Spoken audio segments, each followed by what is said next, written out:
आज हम हैं आईवी हॉस्पिटल और हमारे साथ है doctor Pankaj Goyal who is a cardiologist. Cardiologist की डेफिनेशन देने की जरूरत नहीं है कि क्या होता है। लोगों के लिए दिल जो है वो एक बहुत ही सिंपल सा कॉन्सेप्ट है, पर ये बहुत ही कॉम्प्लेक्स चीज है। सर, कैसे आप? मैं बिल्कुल ठीक हूँ। एक बार अपनी इंट्रोडक्शन दे दीजिए। मैं डॉक्टर पंकज गोयल हूँ। मैं आईवी हॉस्पिटल में हार्ट सर्जन हूँ।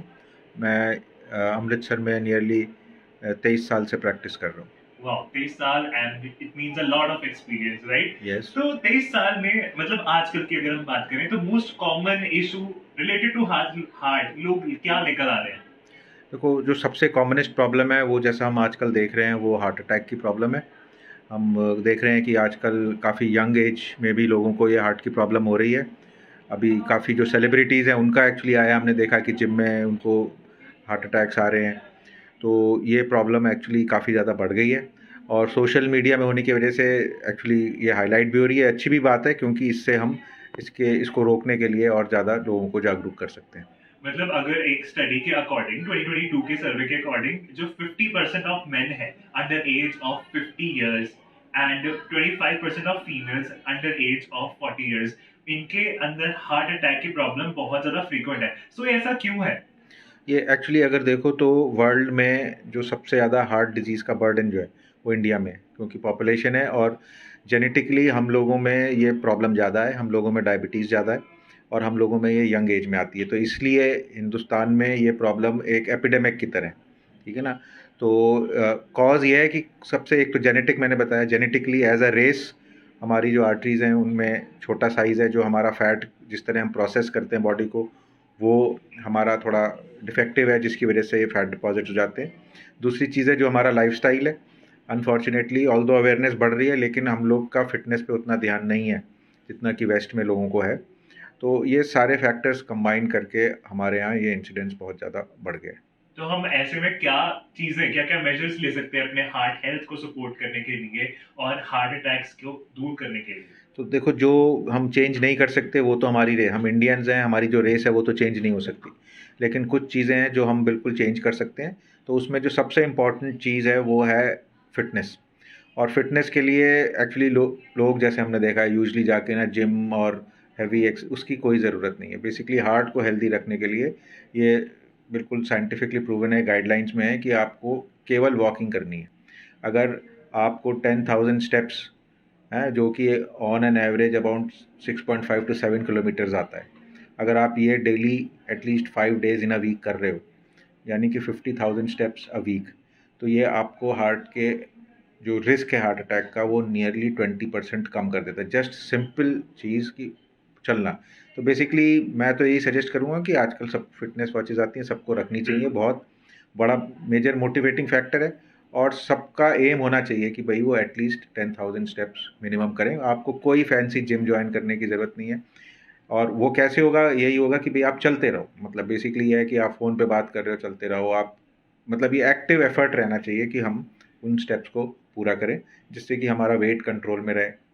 दूसरी चीज़ जो है कि मैंने जैसे बताया जेनेटिकली हम लोग प्रोन हैं, तो उसके लिए कुछ चीज़ें हैं जो हमें साइंटिफिकली प्रूवन मालूम है कि जैसे अगर कोलेस्ट्रॉल बढ़ा हुआ है, अगर किसी को डायबिटीज़ है, अगर कोई स्मोकिंग कर रहा है तो उससे बीमारी बढ़ेगी। तो इन सब चीज़ों को हमें जब मालूम है कि इनसे, अनफॉर्चुनेटली होता यह है कि ये प्रॉब्लम बड़ी स्लोली, ऐसा नहीं है कि ये मतलब आपने आज कुछ गलत खाया और अगले दिन आपको प्रॉब्लम, ये स्लोली 35-40 की एज से स्टार्ट होके 50s में आके मैनिफेस्ट होती है। तो इसलिए बड़ा ज़रूरी है कि हम, क्योंकि साइलेंट किलर है, इसलिए बड़ा ज़रूरी है कि हम इसको कंट्रोल में रखें हैं। जो टेस्ट वगैरह हैं वो भी हम कराते रहें और अगर हमारे में रिस्क फैक्टर है तो हम उस रिस्क फैक्टर को कंट्रोल करें। जैसे कि डाइट जो है, डाइट बहुत ही मेजर रोल प्ले करती है एक इंसान की हेल्थ में एंड हार्ट हेल्थ में तो करती ही है। तो आपके हिसाब से क्या डाइट होनी चाहिए, क्या क्या चीजें जो है जो हमें नहीं लेनी चाहिए अपार्ट फ्रॉम द चीजें जो भी हम डिस्कस कर चुके हैं? बेसिकली देखो, डाइट में भी बहुत इंपॉर्टेंट ये है कि कुछ चीज़ें हमें जिन्हें जिन्हें हमें मालूम है कि जिनकी वजह से प्रॉब्लम बढ़ेगी, और वो चीज़ें जो हैं वो सारे डीप फ्राइड फूड्स हैं। जो जितना जंक फूड है, हाई सॉल्ट इंटेक, सॉल्ट जो है नमक जितना हम लेंगे उतना हमारा ब्लड प्रेशर बढ़ेगा, जो कि रिस्क फैक्टर है। ब्लड, केवल सॉल्ट कम करने से नियरली 1/3 मतलब 30% लोग अपनी दवाई की डोज या तो कम कर सकते हैं या दवाई बंद कर सकते हैं ब्लड प्रेशर की, वॉकिंग और सॉल्ट कम करने से। तो सॉल्ट कम है। बाकी ये कि बंद कुछ भी नहीं है, देखो कुछ ऐसा नहीं है कि बैन है ये चीज़ नहीं खानी, लेकिन अगर हम मॉडरेशन में करें, जो हम खा रहे हैं उसको प्रोसेस करें, तो वो आप सब कर सकते हो। अब अगर आप महीने में 2 बार आपने अपने चीट डेज़ रखे हैं, आपका मन करता है कुछ खाने का, आप खा लो, उससे कोई प्रॉब्लम नहीं है। आप डेली खाओगे तो प्रॉब्लम होगी।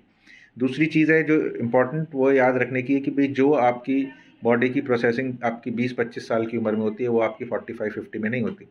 अगर आपको लगता है कि आप सेम डाइट जो आप 20-25 साल में खा रहे थे वो आप कंटिन्यू करो 40-45 में, तो प्रॉब्लम आपको होगी। तो एज के हिसाब से भी आपको अपनी डाइट मॉडिफाई करनी चाहिए।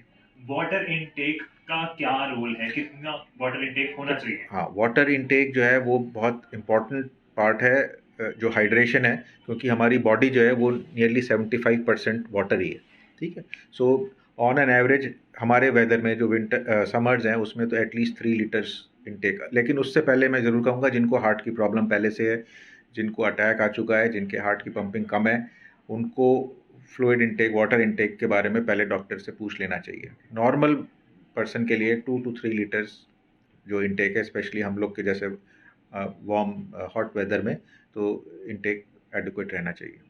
Last question from my side would be, जैसे अभी हमने फ्राइड फूड्स के बारे में बात की, ये जो ऑयल से तला हुआ या फिर refined, it is not healthy for us. But अगर हम ऑलिव ऑयल की बात करें दूसरी तरह से, कि अगर वही चीज जो फ्राई करके खाई जा रही है उसे ऑलिव ऑयल में बनाया जाए, तो क्या उसका इफेक्ट होगा, या फिर ये भी उतनी ही अनहेल्दी है? देखो, फ्राइड अगर है, ऑयल में हुई है, तो वो कैलोरीज उतनी होनी है बेसिकली। जहाँ तक ये देखो, थोड़ी मार्केटिंग स्ट्रेटजी भी है।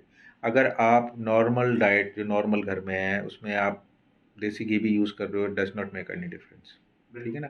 अगर आप डीप फ्राई कर रहे हो तो ऑब्वियसली प्रॉब्लम है। तो बेसिकली टाइप ऑफ ऑयल मैं कहूँगा इतना इंपॉर्टेंट नहीं है, आप उसको रोटेट करते रहें तो हर एक ऑयल के एडवांटेज मिल जाते हैं।